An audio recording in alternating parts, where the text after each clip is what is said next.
Be strong.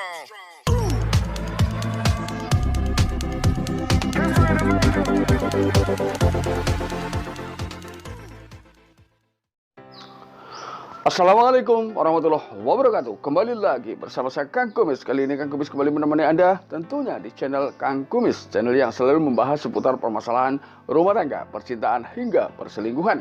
Pada kesempatan kali ini Kang Kumis ingin kembali menemani Anda tentunya dengan tema yang masih senada. Mudah-mudahan apa yang dapat Kang Kumis sampaikan bermanfaat buat sahabat Kang Kumis semua. Namun sebelum lanjut ke topik, nggak ada salahnya silahkan Anda subscribe terlebih dahulu agar Anda tidak ketinggalan info dan juga video-video terbaru di channel Kang Kumis tentunya. Di sini Kang Kumis ingin berbicara mengenai 4 faktor penyebab perselingkuhan dalam rumah tangga. Nah, tentunya perselingkuhan adalah hal yang paling ditakutkan terjadi, namun tetap saja terjadi walaupun tidak semuanya. Jadi nggak ada salahnya, yuk kita pahami satu persatu poin-poin yang akan Kang Kumis sampaikan, barangkali bermanfaat buat Anda. Yaitu mengenai beberapa faktor penyebab pasangan berselingkuh.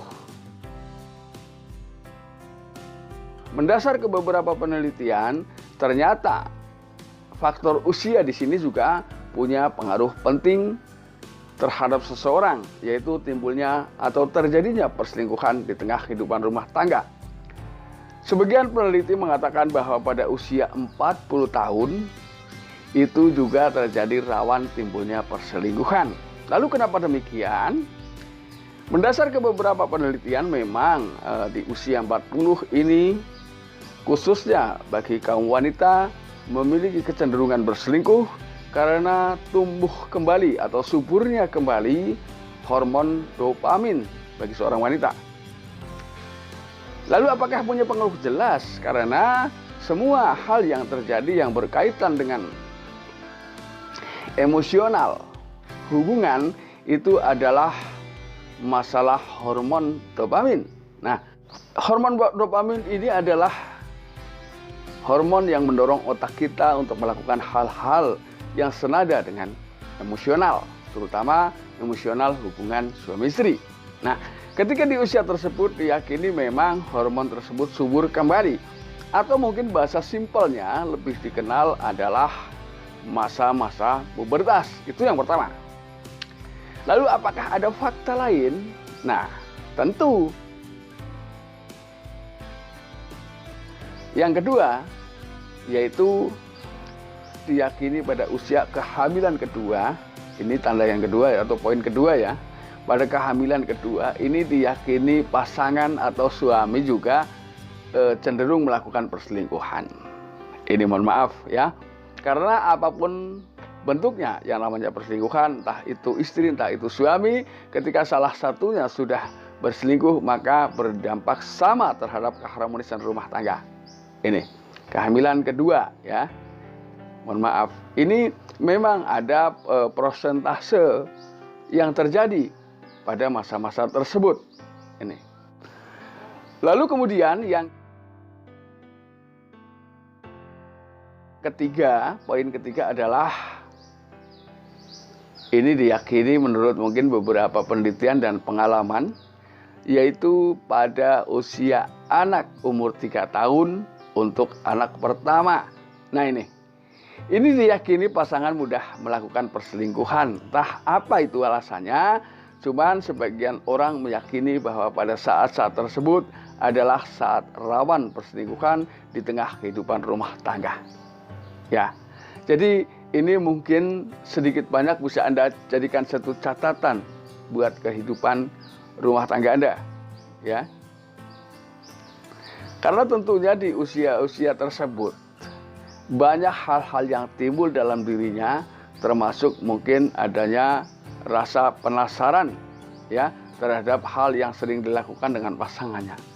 Mungkin salah satunya adalah ingin mencoba sesuatu yang baru. Ini. Lalu poin yang terakhir, yang keempat adalah faktor genetik. Nah, genetik ini adalah sama juga dengan adanya faktor keturunan. Lalu apakah mungkin hal itu menurun? Mungkin ya. Karena ketika sudah bicara genetik, berarti banyak kesamaan yang terjadi pada orang tersebut. Nah, lalu ketika mungkin untuk faktor-faktor atau hal yang 3 hal tersebut di atas, mungkin sedikit banyak bisa diantisipasi. Ya, yaitu kita harus mempelajari betul apa yang harus kita lakukan agar pasangan tidak berselingkuh. Namun ketika bicara genetik, itu adalah sebuah faktor atau proses alam yang harus terjadi pada orang tersebut. Nah, ini.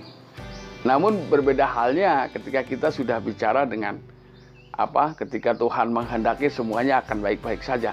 Itu beda. Itu di luar konteks kemampuan peneliti. Ya, mungkin juga di luar pengalaman. Nah, hal ini memang semuanya sebetulnya bisa dihindari, ya. Tentunya solusi terbaik setelah kita membangun kehidupan rumah tangga adalah tumbuhkan rasa saling percaya antara pasangan, antara suami istri. Lalu yakinkan bahwa pasangan Anda selama ini yang sudah Anda dapatkan adalah orang terbaik di tengah kehidupan Anda.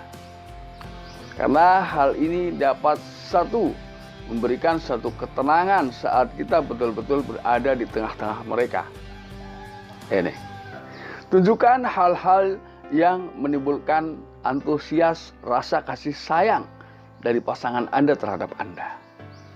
Ya, tentunya kasih sayang ini adalah sebagai modal utama dalam rangka kita membina kehidupan rumah tangga. Ya, karena tentunya dampak apabila sampai terjadi perselingkuhan, walaupun persentase perselingkuhan yang menimbulkan perpecahan di tengah kehidupan rumah tangga itu memang tidaklah banyak. Tapi bukan berarti kita harus membiarkan perselingkuhan terjadi di tengah kehidupan rumah tangga kita. Tentunya itu adalah hal yang harus kita jaga.